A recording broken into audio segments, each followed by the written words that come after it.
This is a TalkStation original podcast. What a shocking state of events we've had this week. Actually goes all the way back to late August. But good afternoon to you, Mark. Good afternoon. I think it's a really tragic day for America. Charlie Kirk was a conservative Christian warrior.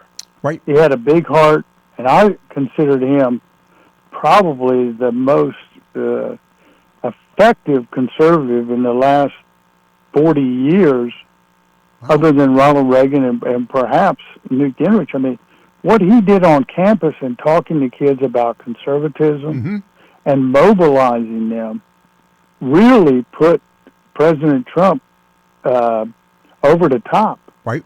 And he talked to kids, and he went back and forth with them. He didn't shut them down. He talked to them in a manner that was respectful. And I think we've lost a great human being and a Christian. I mean, literally, he was talking about his faith in God and in Jesus Christ, and 30 to 40 seconds later, he was shot in the neck. I mean, it's just tragic. And you know, what's transpired this week with a poor Ukrainian young woman in Charlotte. Right. I mean, what you're seeing here is just lawlessness, and frankly, in my view, there's just too much hate being generated. Too much hate being generated, and it's not coming, by the way, from Donald Trump and conservatives. It's coming from the left wing and the progressive and the haters and the CNNs and the PBSs and the CBS. And, you know, I just can't imagine. One of the headlines was right-wing conservative activists, extremists, killed. You know, that was in the L.A. Times about an hour ago. Then they pulled the headline down. Even for them, they knew it was too much. I'm just shocked for his family. He had a big heart. I mean, I've been around the conservative movement. I was at the ACU, American Conservative Union treasurer for almost 20 years, 15, 16 years. I was on the treasurer, and I've seen a lot of conservatives come and go, and a lot of great conservatives. Bill Buckley, but he was on par with Bill Buckley intellectually, but as an activist, he was just very effective in what he was doing, because really where the action is, Lockwood, is on the campuses, because how they're indoctrinating these young kids from their professors. You know, the other aspect of this, Mark Roderman with us this afternoon, and again, I really appreciate him taking the time to be with us. And of course, he's years of experience in the political arena. He cut his teeth, I might add, working on a campaign at the age of 18, a national campaign, a U.S. Senate campaign, and then he also worked for Ronald Reagan in 1980, and of course I do remind you, founding president of the John Locke Foundation, and of course his experience both in the media business, but not only in the concept of promoting candidates, but also a very successful program on PBS, Front Row, with Mark Roderman with us this afternoon. Mark, the other aspect of this, and one that I think I fear that we're going to be missing, is the impact this is going to have on, if you will, a movement of getting youth involved, getting engaged in politics. In a way, well, I think that's to some degree right.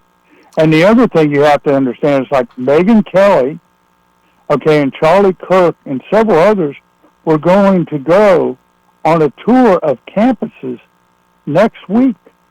Wow. Now, what this does is, if you're Megyn Kelly, you got to think twice. Do I really want to go out there and expose myself to possibly getting shot? And so it tampons down, it stifles debate. It makes people think twice. And what he knew he had a security detail, and we don't know where the shooter was or what happened, but evidently it was somebody who was a pretty good marksman from a couple hundred yards away. But think about what's happened. They tried to kill President Trump twice. Right. I mean, you know, you're seeing political debate trying to be stifled by assassination.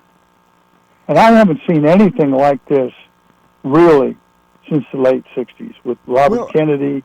Good observation. MLK. Mark, we've got to talk about Irina Zarutska here in a few minutes, the lady that was killed in Charlotte. But before we do, I want to wrap things up on the issue of Charlie Kirk. And I think the two events are sadly connected, involving youth. And I'm just concerned that this may actually cause young entrepreneurs, political entrepreneurs, individuals who are interested in the political environment to, if you will, step back. And that's really right. We lose. The question, I think that may be right, and that may well be the intent. We don't know the intent of the shooter. But let me just say this: the outcome could be exactly what you're saying, that people don't want to step forward, and you have to wonder after, 2 attempts on the president's life. Yep. When he was a candidate. Okay, how many threats do they have against President Trump on a daily basis? You just had a rumor on the internet over the Labor Day weekend when they didn't see him for 15 hours that he was dead, and the CNN and the mainstream media were pushing that and saying something has happened to him because he didn't make a appearance on camera for 15 or 12 or 15 hours. Those sort of things. The hate in this country has got to end. And by the way, I will say this, and when we get into the poor young lady in Charlotte, we have to stop the ACLU for putting up all these court cases to delay the folks who are going to be executed. There has to be some consequence for all this murder that's happening in this country. It's not safe. And I think, I'm shocked. You're not hearing anything from the feminists or the Me Too movement of what happened to that woman who was minding her own business, who came from a war-torn country for a better life, wasn't on the dole. She wasn't on the dole. She was working at a pizzeria, and she's slaughtered. Let's move to Irina Zarutska, and the fact that here's an individual who is murdered at the hands of another individual who faced 14 different criminal charges. And by the way, I heard today, and from a source, legitimately a good source, it was a news source, that his own mother attempted to have him committed involuntarily. And yet that didn't happen. And yet the governor of North Carolina, former Attorney General Josh Stein, says, well, we need more police on the streets. Well, wait a second. No one could have anticipated this individual committing this crime. There's no way it was done so quickly. You cannot have you cannot have a cop on every light rail train in Charlotte or any subway in New York or anywhere else. What has to happen is these people need to be locked up. And I'm sorry if they have mental problems. Well, okay, but we have to protect the sane people in this country. We have to protect. The first thing that a government and our leaders need to do is to protect our citizens. We are not protecting our citizens. And this is because of policies like Roy Cooper had, DEI, bail reform, letting people out of jail, justice reform, and the commission that he had, and he's going to have to live with during the next campaign, that have all these judges and people saying, hey, okay, all you have to do is just sign something to appear in your next court. No keeping them in custody, letting them right back on the street after 15 times being picked up and convicted of a crime. It's mind-boggling, and the solution is, as we just mentioned, more cops on the street. As you point out, there aren't enough cops out there. No, you have to have strong judges, but you have a weak DEI mayor down there. You have weak magistrates. You have weak prosecutors. I mean, Charlotte may as well be New York City or Berkeley. Right. It's not in the mainstream of North Carolina. It's going to be a huge political issue in a 2026 Senate race. And I heard a guy on Spectrum who's an announcer saying, well, this is a one-time event. It's going to be about the economy. Where are these people coming from? And by the way, reverse it. Let me ask you this. What if it was a white man that stabbed a black woman on that light rail? What do you think would be happening? There'd be riots in the street of Charlotte. No question. The other aspect of this, and Mark, we're seeing now the conclusion of the cleanup of the streets of Washington, D.C. The National Guard will be leaving here at the end of the week. And my question is, if crime resurges in Washington, D.C., it only proves what the president has been saying all along, which is our cities are in horrible condition, and we don't have, as you just said, the leadership that to actually deal with these problems. No, they're protecting the criminals and they're protecting the illegals. Let me give you a stat, okay? Over the last 10 years, 7,000 murders in Chicago. Only 35% of those have been solved. 35%. It's a killing field. It's black on black crime mostly. And by the way, where are the social justice warriors for the moms and dads that are losing their kids up there, who are losing their brothers and sisters? They don't care. You don't hear a word out of Al Sharpton. No. And you know what we are hearing? And I find this fascinating. Our murders are declining. Well, wait a second. Your murders are declining. How does that make the family of a murder victim feel? Oh, hey. Well, from all-time highs. That's from all-time highs. I know. After the BLM riots. Let me just state for a fact, okay? The George Floyd era is over. The George Floyd era of the way we treat people who have been convicted of crimes is over. This country's they want safety.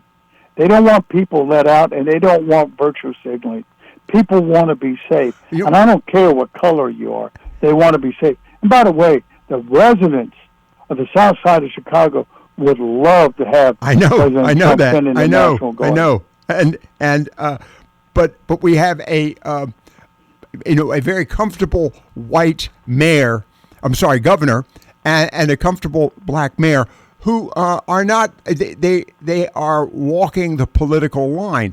The other aspect of this, Mark, and well, they're not in reality. Honestly, they are not. They're not in reality. They're not protecting their citizens. They're virtue signaling. They're going to pay a political price for this. But how many people have to pay with their lives before they pay a political price? We're talking with Mark Roderman. Again, just to remind you, his experience in talk radio, but also broadcast, front row with Mark Roderman on PBS over 8 years. Mark, this is the other aspect, and it'll be interesting to watch what happens in the public broadcasting environment over the next few days, how they display and discuss not only the brutal murder in Charlotte, but also, I think, the shooting of Charlie Kirk today. It will be fascinating to see if they really play it down the middle, or if they kind of lean to a sense of victimhood. They'll call him a right-wing extremist. I mean, let's be candid. Until cable news on Fox and Newsmax started bringing up the young lady's murder in Charlotte, it wasn't even covered by the Washington. It still hasn't been covered by the Washington Post, the New York Times.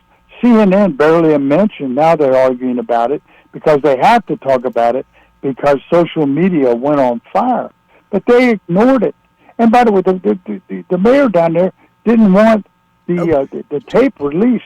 If you watch that tape unedited, it's devastating. Devastating. Oh, I think somebody could be slaughtered like that. I know. In America is unreal. Mark, let's move to the other topic that I wanted to talk about because of your experience as well. 9/11 tomorrow. And with all that we've experienced this past few days, the delayed acknowledgement of Mrs. Aruska's murder in Charlotte, and then today the murder of Charlie Kirk, the events of 9/11, how does this all play a role in this? And what's your thought about the experience of 9/11 now? Well, first of all, I hope the country never forgets what happened on 9/11. That's why just mass illegal immigration, when you don't know who's coming in the country, is very bad for the country's national security. But, my wife and I were on the way, my wife Karen and I were on our way to Washington that day, and of course we got shut down getting on the plane. We had a house that was on 2nd Street, which is, Washington is a block and a half away from the Capitol. But one of our best friends was Barbara Olson, who was a commentator at the time on Fox and had just come down from the Locke Foundation. And we'd see her around Washington a lot. She came down and spoke 2 months earlier, and of course she was on the plane that went down that hit the Pentagon. And she called her husband and asked what to do. He was former Solicitor General of the United States, and he said, rush the cabin. And of course she was incinerated. But I had a friend that day who texted me from the Situation Room and said, this country has changed forever.